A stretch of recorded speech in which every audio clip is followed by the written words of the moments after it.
आपने शिक्षक भर्ती पर मुझे प्रश्न पूछने का अवसर दिया, उसके लिए मैं आपको धन्यवाद देता हूं।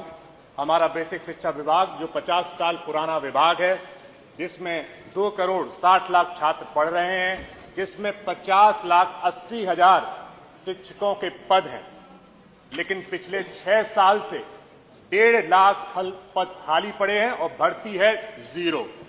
वो विभाग जो आदरणीय नेताजी मुलायम सिंह जी और आदरणीय बाबूजी कल्याण सिंह जी का पसंदीदा विभाग था, जिन्होंने प्राथमिक विद्यालयों को विस्तार से बढ़ाने के लिए और शिक्षक नियुक्तियों को करने के लिए विशेष योगदान दिया, आज वही शिक्षक जो क्लास में भी पढ़ाता है सर, टेस्ट भी देता है, कॉपियां भी जांचता है, प्रोग्रेस रिपोर्ट भी बच्चों की बनाता है, अटेंडेंस भी लगाता है, स्कूल के रिकॉर्ड भी मेंटेन करता है, गवर्नमेंट पोर्टल को भी अपडेट करता है, मिड डे मील चलाता है, टेक्स्ट बुक बांटता है, इलेक्शन ड्यूटी में भी जाता है, सेंसस पे भी काम करता है, कोविड के खराब समय में प्रदेश सरकार का मदद करता है, सर्वे करता है और अभी फिलहाल में SIR का जो जबरदस्त काम करता है।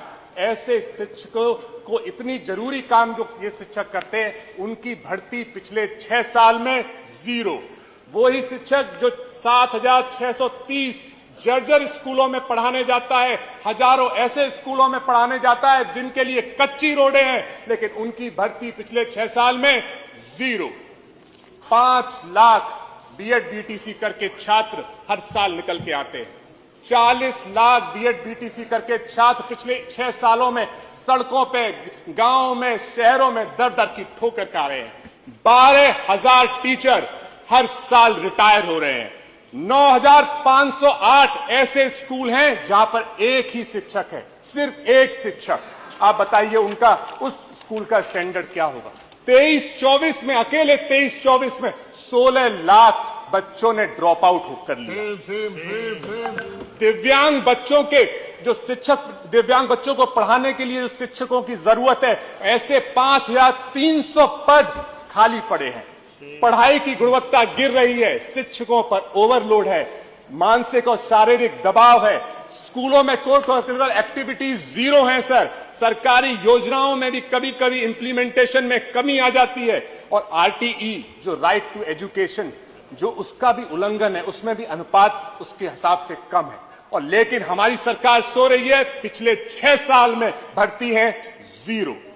और आपने क्या किया, उत्तर प्रदेश की सरकार ने क्या किया, आदरणीय मंत्री जी हैं, आदरणीय मंत्री जी ने कहा 2017 से पहले कोई काम ही नहीं हुआ। 2017 से पहले आदरणीय बाबूजी भी मुख्यमंत्री रहे, आदरणीय नेताजी भी मुख्यमंत्री रहे, आदरणीय राजनाथ सिंह भी मुख्यमंत्री रहे, सभी ने शिक्षक विभाग को आगे बढ़ाने का काम किया। लेकिन आपने क्या किया, 2018 में 69,000 जो सरकारी भर्ती निकली थी वो कोर्ट में हलगी पड़ी है। आपने क्या किया, अनुपात के झूठे आंकड़ों को देने के चक्कर में आपने शिक्षा मित्र को शिक्षकों में जोड़ लिया, और लेकिन जब उनको सैलरी देने का वादा आया तो आपने सिर्फ दी 10,000 रुपए सैलरी। आपने क्या किया, 26,000 कंपोजिट स्कूल बंद कर दिए। आपने क्या किया, 11,000 स्कूलों का मर्जर करके उनका स्टैंडर्ड घटाने का काम किया। आपने क्या किया, जिन टीचर्स का ट्रांसफर किया उनको अभी तक आपने वापस तबादला नहीं किया। आपने क्या किया, 1,86,000 शिक्षकों को TET परीक्षा में फंसाने का काम किया। आपने क्या किया, मानव संपदा पोर्टल पे, जहां पे शिक्षकों के विवाद, उनके वेतन से रिलेटेड समस्याएं 7 दिन में सुलझ जानी चाहिए, वो लाखों की समस्याएं बहुत महीनों तक लंबित पड़ी हैं। ये है आपको शिक्षकों से लेकर आपकी सीरियसनेस। और आप कभी कभार जाते हैं और वार्षिक योजनाओं में बताते हैं कि आप प्रश्न करेंगे। मेरा सब प्रश्न आ रहा है। हाँ प्लीज। तो शिक्षकों से, शिक्षा से इतना नुकसान क्यों है? आप क्यों नहीं चाहते कि लोग यहाँ के पढ़ें? क्यों कि सिर्फ इसलिए कि शायद वो प्रश्न पूछेंगे? क्यों आप शिक्षा से इतना घृणा करते हैं? क्यों शिक्षकों की भर्ती आप नहीं करते?